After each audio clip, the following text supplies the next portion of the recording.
ሰላም እንዴት ናችሁ? ደህና ናችሁ ወይ? ዛሬ ስለ ምርጫ መብት ነው የምናወራው። በዓለም አቀፍ ደረጃ ዲሞክራቲክ በሚባሉ ሀገሮች ወይም ደግሞ ወደ ዲሞክራሲ እንሄዳለን የሚሉ ሀገሮች ምርጫ ያደርጋሉ። መሪዎቻቸውን በምርጫ ይሾማሉ። መሪ ስንል በተዋረድ ከሀገሮቹ ርዕሰ ብሔር ጀምሮ እስከ ታችኛው የአካባቢ አስተዳዳሪዎች በምርጫ ይመረጣሉ። የአካባቢ ምክር ቤት የሚባል አለ፣ የወረዳ ምክር ቤት፣ የዞን ምክር ቤት፣ የክልል ምክር ቤት፣ የፌዴራል ምክር ቤት የሚባሉ አሉ። ሁሉም ሰው በአካባቢው በመረጣቸው ሰዎች የመተዳደር ስርዓት የዲሞክራሲ መገለጫ ነው እና ምርጫ የታደሉ ሀገሮች መጀመሪያ ከምርጫው በፊት የሚያደርጉት ምንድነው? ተቋሞቻቸውን ከፖለቲካ ነፃ ያደርጋሉ። የምርጫ ቦርድን፣ ፖሊስን፣ ፍርድ ቤትን፣ ያውን አንዳንድ የህዝብ አገልግሎት ሰጪ ድርጅቶችን እነዚህን ከፖለቲካ ነፃ ያደርጓቸዋል።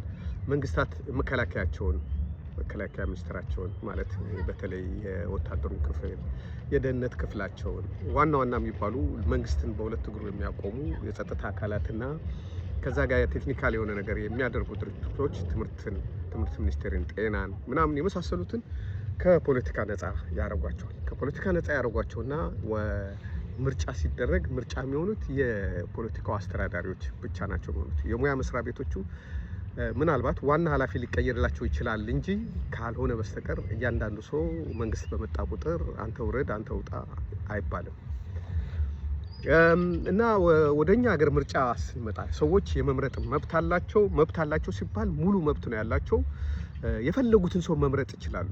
አንደኛ ህዝቡም በተለያየ ሀገር ያለው ህዝብ የንቃተ ህሊናው ደረጃ ከምርጫ ጋር የተለማመደው የተማረው ነገር ሰፊ ያለ ስለሆነ ምርጫ በሚስጥር የሚመረጥ ስለሆነ የፈለገውን ሰው ይመርጣል። አንዳንድ ሰው ማንን እንደመረጠ አይነግርም፣ የሚወደውን ሰው ይመርጣል። ወደኛ ሀገር ስንመጣ ግን የምርጫ መብት የመምረጥ መብት ቢኖርም የፈለከውን ሰው የመምረጥ መብት የለም። በኢህአዴግ ዘመን በጸጥታ ስራ ላይ እንደነበረ ሰው ምርጫዎችን ታዝቤያለሁ። ከአንድም ሁለት ወይም ሶስት የሚሆኑ ምርጫዎችን አይቻለሁ። በምርጫ ወቅት የሚካሄደው በተለይ በገጠሩ አካባቢ የሚደረገው ነገር ምንድነው? ብዙ ባይርቅም አቃቂ ውስጥ ያሉትን የገጠር 5-6 ቀበሌዎች ምርጫ ታዝቤያለሁ።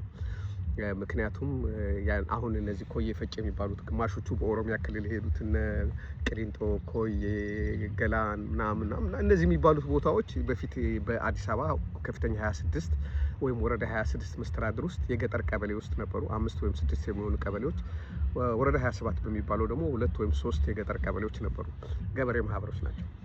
እዛ አካባቢ ሲደረግ ያየሁት ምርጫ ምንድን ነበር? የቀበሌው ሊቀመንበር ምርጫ ካርድ የወሰዱ ሰዎች ሲመጡ ይጠብቅ፣ እሱ ጋር ነው ቀድሞ የሚሄዱት። የሆነ ቦታ የቀጠራቸው ቦታ አለ። የሚመርጡትን በትክክል ያሳያቸዋል። ሲያሳያቸው በደንብ እንደገና ቴስት ያደርጋቸዋል። ትሬኒንግ ካረገ በኋላ ይሄን ነገር የቀበሌ ሊቀመንበር ሲባል አንድ ሰው ብቻ አይደለም። እዛ የቀበሌው ሊቀመንበርና የዛ አካባቢ አባል ነን የሚሉ የኢህአዴግ አባል የሆኑ ወይ ደግሞ የብልጽግና አባል የሆኑ ሰዎች እዛ እየተመደቡ አሉ። በየቦታና ቀጠና ተካፍለው የመጡትን ሰዎች ማንን እንደሚመርጡ ምልክቱን ጠቅላላ ያሳያቸዋል። ይሄን እንዳትመርጥ፣ እዛ ቦታ ያስቀመጥነው ካሜራ ስላለ ይሄን ብትመርጥ እናያለን። ስለዚህ ይሄን ማን እንደመረጠ ማን ምን እንዳደረገ እናውቃለን። የምርጫ ወረቀቱ ላይ ምልክት ስለተደረገበት የማን እንደሆነ እናውቃለን። ስለዚህ ይሄኛውን ብትመርጥ ወዮልህ፣ ከኛ ምንም አይነት አገልግሎት አታገኝም፣ እንደውም ኦነግነት ትባላለህ ነው የሚሏቸው። ኦነግነት ትባላለህ ነው። በተለይ እዛ ኦሮሚያ አካባቢ ድንበር ላይ ያለ ሰው ያን ጊዜ የሚፈራው ኦነግ ላለመባል ነው የሚፈራው። ምክንያቱም ኦነግ ተብለህ ከታሰርክ ዝም ብለህ አትወጣም። በቃ እንደዚሁ አሁንም እየተደረገ ያለው እንደዚህ ነው። ስለዚህ የምርጫ መብት ሰው መብት አለው ተባለ እንጂ ምርጫውን የመምረጥ እውነተኛ መብት የለውም። እውነተኛ መብት ስለሌለው በየጊዜው በሚደረጉ ምርጫዎች ውስጥ አዲስ ነገር አናየም። ሰው ፍላጎት ቢኖረውም ሌላ የመምረጥ መብት የለውም። በከተማ አካባቢ በኑሮ ዝቅተኛ ኑሮ የሚኖሩት በአምራቾች ነው። በሸማቾች የተደራጁ የተለያየ ጥቃቅን እርዳታ ማለት ስኳር በቅናሽ የሚያገኙ ምናምን በቅናሽ የሚያገኙ የሆነ ከመንግስት አንዳንድ ድጎማ የሚያደርጉ ሰዎች ጠቅላላ እናንተ በአሁኑ ይህን መንግስት ካልመረጣችሁ ካልመረጣችሁ እንደዚህ የምታገኙትን አገልግሎት አታገኙ ይሏቸው። የቀበሌ መታወቂያ ማግኘታቸው የምርጫ ካርድ ወስደሃል ይሏቸው።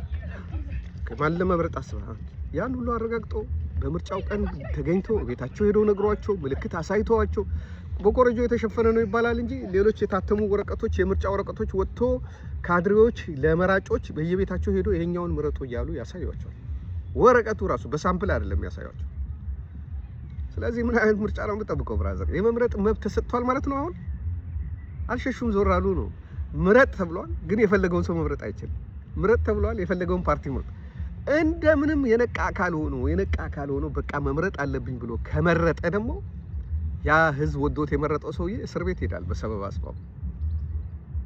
ወይ ሆነ ወንጀል ፈጽሟል ይባላል፣ ወይ ደግሞ ከተቃዋሚ ወይ ከአሸባሪዎች ጋር ግንኙነት አለው ይባላል፣ ወይ በቃ የሆነ ቦምብ ያፈነዳና መንግስት የሆነ ቦታ ከዛ ከፈነዱት ውስጥ አለበት ብሎ ያለ መከሰስ መብቱ ወይ የሆነ ነገር አንስተው እስር ቤት ያስገባዋል። ምርጫ በእኛ ሀገር ውስጥ ምንድን ነው? አንዳንድ የአፍሪካ ሀገሮች በምርጫ መንግስት መቀየር ጀምረዋል።